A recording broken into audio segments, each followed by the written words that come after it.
Hello friends, this is Mark with Mark's Nuisance Animal Removal. I'm also one of your directors for the Florida Trappers Association. And like I said before, when I'm instructing for our training events, I always get asked lots of questions about the foothold trap. So on part one, we made a little video that showed all the individual pieces, the levers, the dogs, the pan, the jaws, how they work and what they do for you.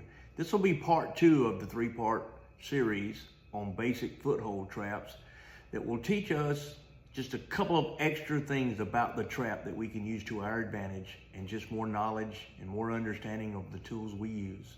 So let's get started.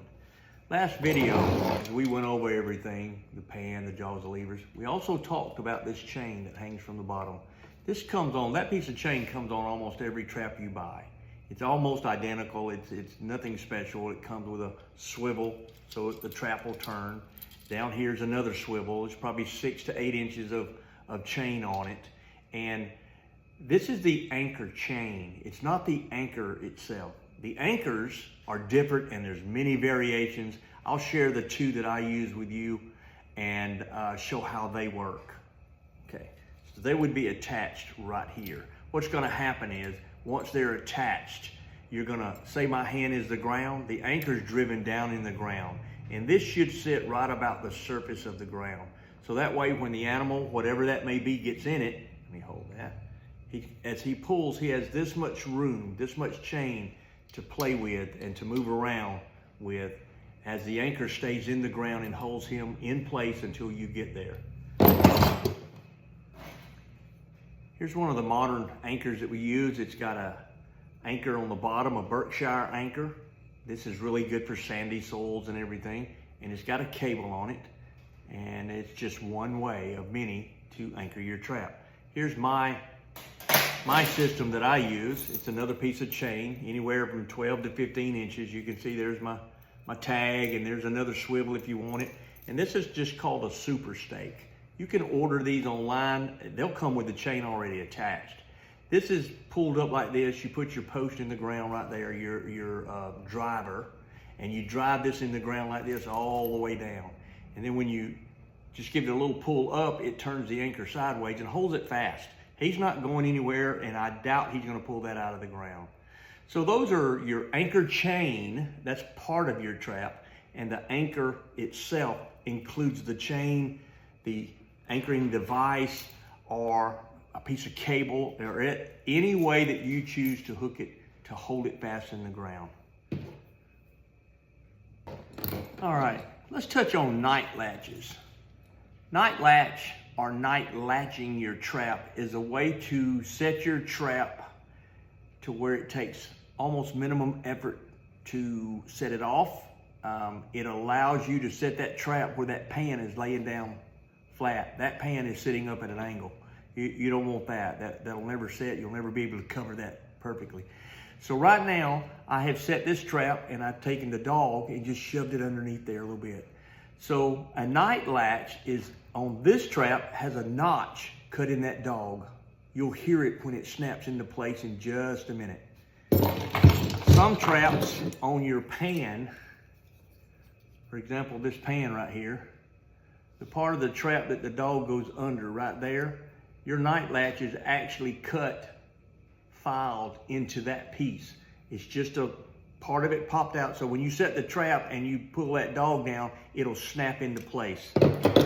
I believe, if I have my history right, the purpose behind a night latch originally was so a trapper that's checking his traps or setting traps at night can hear it when it clicks into place. And you might not be able to see it very good, but you can hear that audible click and you know that trap is ready. So let's take a before look. See that pan? The pan sitting well above the flatness of the trap. Now listen as I start to pull the pan down, and you'll hear that snap into place. Hear that? Just one more hair more and that trigger's gone. Look how level that pan is to the trap itself. So everything is looking good at this particular moment. We're ready to put this one in the ground. Okay, lastly, let's talk about your spread on your trap. There's 3 or 4 different ways I guess you could measure this, and you could come up with most any spread, but let me tell you how the industry norm is going to ask you to do it. Basically, you're going to measure a trap across the center from the dog right here, across your pan. Now, if you're talking inside spread, you're going to want to measure inside of that jaw to the inside of this jaw. Of course, outside is from the outside to the outside. Now, you could measure this from what they call hinge to hinge, from this side to this side. Now, why do I need to know all of that? What does that matter?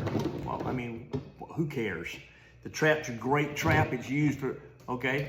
Well, let me bring up this example for you. If your rules and regulations for your state says that you can't use a trap that's this big, you need to know, are they talking about inside spread or outside spread? Typically, I believe the industry standard is measuring from the inside.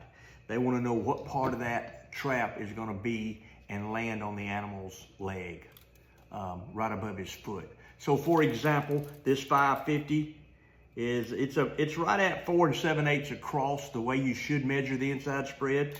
And if you decide to measure it here, you're looking at about 6 inches. So there's a difference there. And on this big trap, the Duke number 4, we're looking at inside to inside's about 5 3/4, and from hinge to hinge, we're looking at about 6 1/2. So you're looking at about 3/4 of an inch there. So is this trap legal?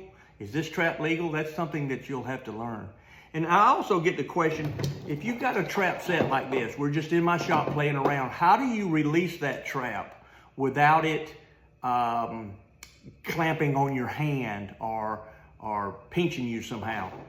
This is referred to as the loose jaw. Some traps have them, and some traps are designed not to have loose jaws. But if you get your hand underneath that jaw and mash down on the pan, it's gone and your hand is free. Your hand was not inside it. So with that thought, sometimes people are not real careful and it'll get you. Oh my goodness. No, it didn't break hand.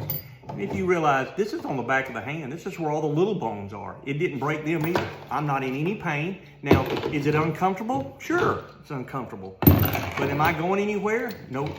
It's got me. Say the animal's foot's in there. See all them swivels and things it can turn? I did mention this is a catch and release trap, right? Okay, guys, keep those chains tight and good luck on the trap line. We'll see you in part 3.